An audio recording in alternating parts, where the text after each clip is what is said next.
Hello students, देखिए आज हम समझेंगे वैद्युत क्षेत्र के बारे में। मतलब हम ये देखेंगे ना कि वैद्युत क्षेत्र आखिर होता क्या है और वैद्युत क्षेत्र को कैलकुलेट कैसे करेंगे। ठीक है, हम नॉर्मली बात कर रहे हैं इनके फॉर्मूलों की। ठीक है, देखिए अगर हम बात करें यहाँ पर वैद्युत क्षेत्र के बारे में तो सबसे पहले हम लिखेंगे वैद्युत क्षेत्र, और वैद्युत क्षेत्र को हम बोलते हैं इलेक्ट्रिक फील्ड। हम इसको बोलते हैं इलेक्ट्रिक फील्ड। ठीक है, अब यहाँ पर समझिए, देखिए होता क्या है। मान लीजिए यहाँ पर एक कोई आवेश रख देते हैं Q, ठीक है, और इससे कुछ दूरी R पर मान लीजिए एक परीक्षण आवेश रखते हैं Q0। ठीक है, ये आपका होता है परीक्षण आवेश। ठीक है, अब देखिए अगर हम यहाँ पर बात करें वैद्युत क्षेत्र के बारे में तो देखिए होता क्या है। वैद्युत क्षेत्र का फॉर्मूला होता है या वैद्युत क्षेत्र बराबर होता है आपका कूलाम बल बटे में आपका परीक्षण आवेश होता है। क्या होता है? परीक्षण आवेश। कहने का मतलब ये है कि वैद्युत क्षेत्र बराबर होता है कूलाम बल बटे में परीक्षण आवेश। ठीक है, अब देखिए वैद्युत क्षेत्र को हम दिखाएंगे E से, कूलाम बल को दिखाएंगे F से, बटे में परीक्षण आवेश को दिखाएंगे Q0 से।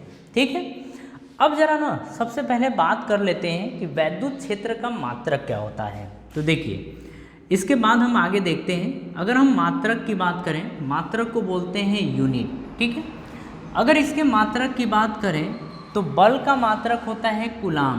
बल का मात्रक क्या होता है? कूलाम, बल का मात्रक क्या होता है? न्यूटन। और बटे में क्या लिखा है? आवेश। तो आवेश का मात्रक क्या होता है? कूलाम। तो हम बोलेंगे कि इसका मात्रक होता है न्यूटन पर कूलाम। या आगे आप पढ़ेंगे तो आगे देखेंगे कि वोल्ट पर मीटर भी होता है, वोल्ट पर मीटर। तो हम ये देखें कि वैद्युत क्षेत्र का जो मात्रक होता है वो न्यूटन पर कूलाम या वोल्ट पर मीटर ये होता है। ठीक है, आगे की कहानी यहाँ पर समझिएगा। जैसे अगर हम बात करें बल की, कूलाम बल की, तो इन दोनों आवेशों के बीच लगने वाला बल क्या होता है? K। यहाँ का आवेश Q, यहाँ का आवेश Q0, फिर दोनों के बीच की दूरी का स्क्वायर यानी कि R² ये होता है। इसको उठा के आप फेंकिए, जब यहाँ रखेंगे इसको उठा के F के प्लेस पे ये यहाँ पुट जब करेंगे तो आप लिखेंगे Q0 बटे में R², फिर इंटू में आपका Q0 आएगा। Q0 से Q0 कैंसिल हो जाएगा, ये आ जाएगा KQ बटे में R²। कहने का मतलब है कि जो वैद्युत क्षेत्र है ना, वैद्युत क्षेत्र का मात्रक, इसका मात्रक वैद्युत क्षेत्र का फॉर्मूला होता है F/Q0, या आप बोल सकते हैं KQ/R²। तो इसको आप ध्यान रखिएगा। अगर इसके मात्रक की बात करें तो होता है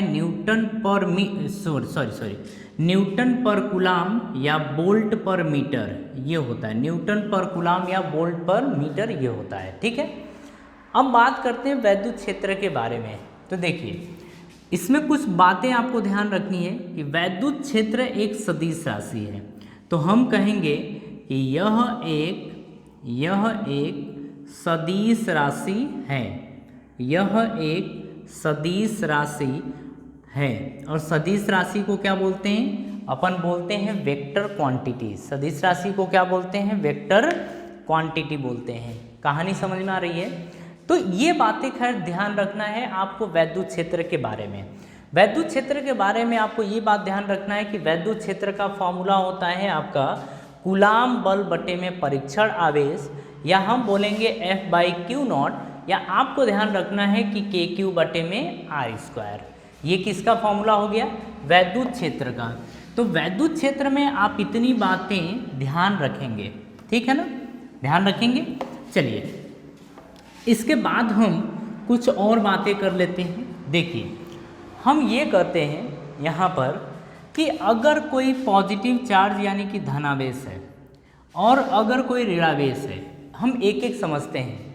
अगर धनावेश है तो हम देखेंगे कि इसके कारण वैद्युत क्षेत्र की दिशा इससे दूर होती है, इससे दूर होती है, इससे दूर होती है।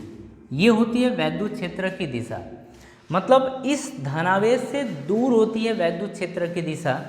लेकिन अगर ऋणावेश की बात करें तो वैद्युत क्षेत्र की दिशा ऋणावेश के लिए ऋणावेश की ओर होती है, ऋणावेश की ओर होती है। किसकी बात कर रहे हैं हम?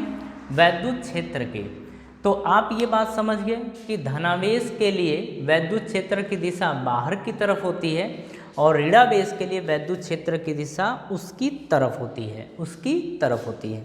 ये बात आप ध्यान रखिएगा। देखिए क्या है ना कि जैसे अगर आप ही लोगों की बात करें तो समस्याएं हैं, इन समस्याओं को हमें इस तरीके से दूर करना पड़ेगा। बात समझ में आ रही है? तो खैर ये वैद्युत क्षेत्र के बारे में कुछ बातें थीं, इन बातों को आप अच्छे तरीके से ध्यान रखिए, ध्यान रखेंगे न्यूमेरिकल आपसे हो जाएगा। ठीक है, चलिए धन्यवाद।